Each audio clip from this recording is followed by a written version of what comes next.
नमस्कार। आपका बहुत बहुत स्वागत है। आप कभी ना कभी बीमार पड़ते होंगे। तो जब आप बीमार पड़ते हैं तो आप डॉक्टर के पास जाते हैं। डॉक्टर आपको देखता है, आपसे कुछ बात करता है। 10 मिनट के अंदर ही वह कुछ दवाइयाँ लिखकर आपको दे देता है और उस दवाई के सेवन के बाद आप मोस्टली या कई बार ठीक हो जाते हैं। अब डॉक्टर जो है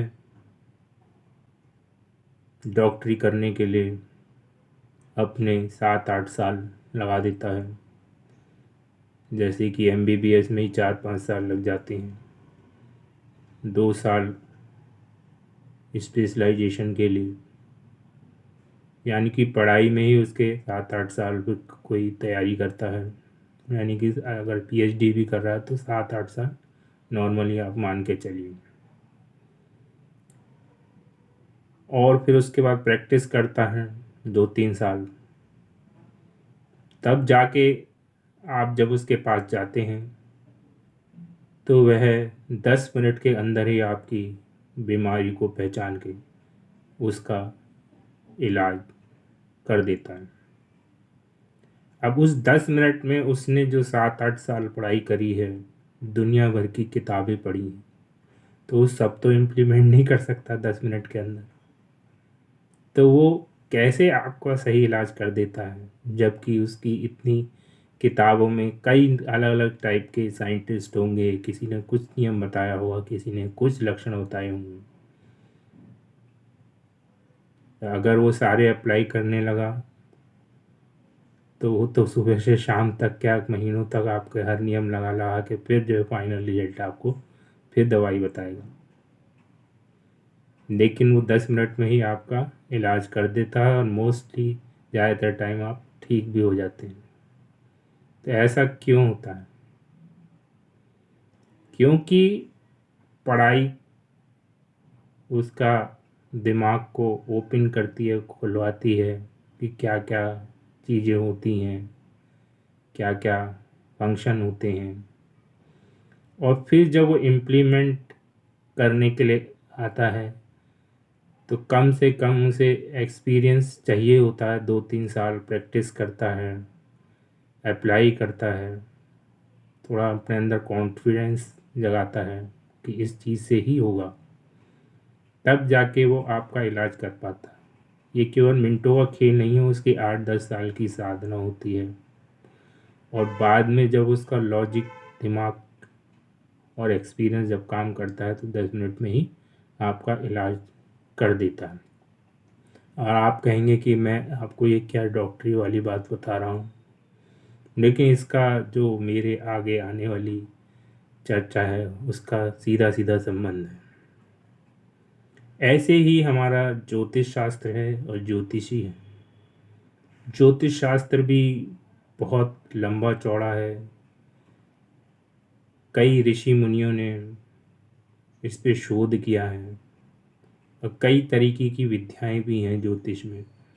जैसे पराशरी ज्योतिषी है, जैमिनी है, केपी है, लाल किताब है। ऐसी कई हमारे ऋषि मुनियों ने शोध करने के बाद ज्योतिष की विद्या हमें प्रदान की। हर एक ने अपने अपने नियम बताए, उनके क्या प्रभाव होते हैं वो सब बताए, उपाय बताए। लेकिन एक अच्छा ज्योतिषी आपका सलूशन 10 मिनट या 15 मिनट कुंडली देखने के बाद, या कोई पर्टिकुलर एक क्वेश्चन है, एक भाव संबंधित है, तो पहली नज़र में ही देख के वो भाप जाता है कि आपको क्या प्रॉब्लम। जबकि अलग अलग ज्योतिषी अलग अलग विद्याओं में अलग अलग नियम दिए हैं। एक ही चीज़ देखने के लिए 50 नियम हैं, लेकिन एक ही नज़र में वो पहचान जाता है कि वाकई में प्रॉब्लम ये है प्रॉब्लम का रूट कॉज क्या है। तो ये सब एक्सपीरियंस से आता है, लेकिन एक्सपीरियंस से पहले विद्या तो ज़रूरी है। सारे नियम कानून तो पता होने चाहिए, लेकिन कौन सा नियम कब लगेगा, कैसे लगेगा और कब काम करेगा, ये सब अनुभव से ही आता है, साधना से ही आता है। अच्छा ज्योतिषी वैसे ही है जैसे अच्छा डॉक्टर। उसने भी पढ़ाई करी होगी नॉर्मल और डॉक्टरों की तरह, लेकिन उसने एक्सपीरियंस गेन किया, उनने अपना स्वाध्याय किया, शोध किया और फिर उसको इम्प्लीमेंट किया कि किस पे क्या काम कर रहा है, कौन सी चीज़ कैसे काम कर रही है, और तुरंत वो अपने अनुभव और दिमाग और विद्या के द्वारा उसका सलूशन निकालता है। वैसे ही ज्योतिषी भी सारी विद्याएं पढ़ने के बाद भी उसके बाद उसके पास अपना लॉजिक होता है, जिसके आधार पर वो आपको प्रिडिक्शन करता है और उपाय बताता है। अब मैं आपको ये बताता हूँ, मान लो किसी भाव के बारे में आपको पता करना है, जैसे कि विवाह। विवाह हमारा सबसे इम्पोर्टेंट भाव है। हमारी कम से कम ज़्यादा से ज़्यादा लाइफ अगर विवाहित है तो विवाह संबंध के साथ गुजरती है। खैर आधुनिक युग में तो काफ़ी चेंजेस आ गए हैं, विवाह भी लेट होता है, तलाक भी बड़ी जल्दी हो जाते हैं, लेकिन पुराने ज़माने में ये एक बहुत ही शुभ संस्कार माना जाता था और पति पत्नी काफ़ी टाइम तक इसको निभाते भी थे और उनका अच्छा चलता भी था। तो अगर आपको विवाह के बारे में जानना है कि विवाह कैसा रहेगा, तो जैसे कि मैंने बताया कि विद्याएं नियम तो बहुत हैं। जैसे कि मान लो हर कोई पहला नियम यही कहता है कि भाव को देखो, भावेश को देखो, कारक को देखो। पुरुष है तो शुक्र कारक है, स्त्री है तो गुरु है, कुछ तो मंगल को भी कारक बता देते हैं। फिर कहेंगे भाव भावम भावार्थ नियम से सप्तम देखो, लगन भी देखो। फिर कहेंगे नवांश भी देखो। फिर कहेंगे शुक्र को लगन में बनाकर देखो। यानी कि आदमी अगर सब कुछ देखेगा तो हौच पौच हो जाएगा, उसे कुछ समझ में नहीं आएगा क्या होगा। कहीं पर अच्छा दिखाई देगा, कहीं पर ख़राब दिखाई देगा, और वो फिर डिसीजन लेने में सक्षम नहीं हो पाएगा। तो वही मैं आपको बता रहा हूँ कि आपको अपनी बुद्धि का इस्तेमाल कैसे करना होता है। आपका एक्सपीरियंस क्या कहता है कि कैसे आपको प्रॉब्लम को पकड़ना है। तो जैसे कि विवाह से संबंधित मैंने आपको बताया कि प्रॉब्लम है, तो कैसे आप पहली नज़र में ही जान जाएंगे कि हाँ वाकई में प्रॉब्लम है, और फिर उसका आप उपाय भी कर पाएंगे। तो जैसे कि विवाह के बारे में मैंने कहा कि सब नियम छोड़ दो, केवल आप शुक्र को पकड़ो, चाहे पुरुष हो चाहे स्त्री। ये नहीं कि स्त्री के लिए गुरु है और उसके लिए, शुक्र को ही पकड़ना है। शुक्र जो है मेन ग्रह है आपके जीवन की उत्पत्ति के लिए हो चाहे वैवाहिक जीवन के लिए हो। शुक्र का बहुत महत्वपूर्ण रोल है। तो सबसे पहले तो आप शुक्र को देखिए, कहाँ है शुक्र। शुक्र जो है आपका खराब स्थिति में तो नहीं, यानी कि छठे आठवें 12वें भाव में हो। 12वें भाव में तो खैर शुक्र अच्छा माना जाता है, लेकिन त्रिक भाव में ना हो। दूसरा, उसके साथ कोई मैलिफिक ग्रह ना हो। जैसे कि मैलिफिक में आता है आपका राहु, केतु, सूर्य और मंगल, ये भी जो है क्रूर ग्रहों में है, ठीक है ना।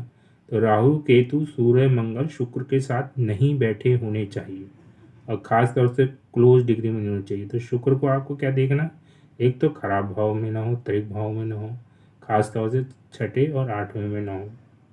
बाद में हो तो फिर भी चल जाएगा, लेकिन फिर भी ना हो तो कुछ ना कुछ, अगर रहे तो कुछ ना कुछ प्रॉब्लम आएगी।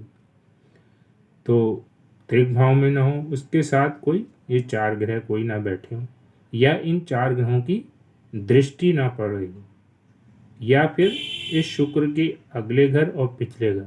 यानी कि मान लो शुक्र अगर लगन में है तो दूसरे घर और 12वां घर, ठीक है, पिछला जो है 12वां हो गया और अगला जो है दूसरा, उसमें ये 4 ग्रह में से कोई ग्रह ना बैठा हो, क्योंकि अगर ये दोनों तरफ बैठ जाएंगे तो पापकत्री योग बना देंगे, या इसके साथ ही आगे पीछे डिग्री में होंगे, एक ही भाव में है और आगे पीछे तब भी पाप मध्य में आ जाएगा। तो आपको सबसे पहले शुक्र पे नज़र दौड़ानी है। जब भी कोई आपके पास क्लाइंट आता है तो शुक्र को देखिए कि शुक्र की स्थिति क्या है। शुक्र के ऊपर पाप प्रभाव तो नहीं है, शुक्र जो है खराब भाव में तो नहीं है। अगर ये दोनों चीज़ें खराब हुई तो डेफिनेटली प्रॉब्लम अवश्य होगी वैवाहिक। अब उसके बाद आपको देखना है भाव सप्तम, यानी कि सप्तम भाव विवाह का मेन है। यानी कि मैंने आपको बताया, एक तो शुक्र जो विवाह के लिए मेन ग्रह है, और भाव जो है सप्तम जो मेन भाव है, उसमें कोई ये चारों ग्रह ना बैठो।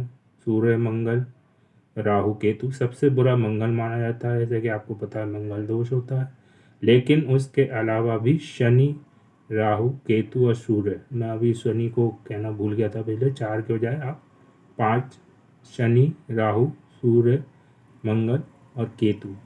राहु, केतु, सूर्य, मंगल और शनि, 5 ग्रह। आप, मैं 4 बोल रहा था अभी तक, इसके लिए माफ़ी चाहता हूँ। तो आप जो है 5 ग्रह आप काउंट कर लीजिए, सूर्य, मंगल, शनि, राहु, केतु।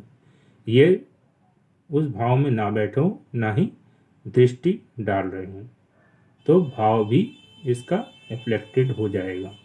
यानी कि शुक्र क्या है, कारक है। मैंने कहा चाहे वो पुरुष हो चाहे स्त्री हो, उसमें गुरु गुरु नहीं लाना आपको।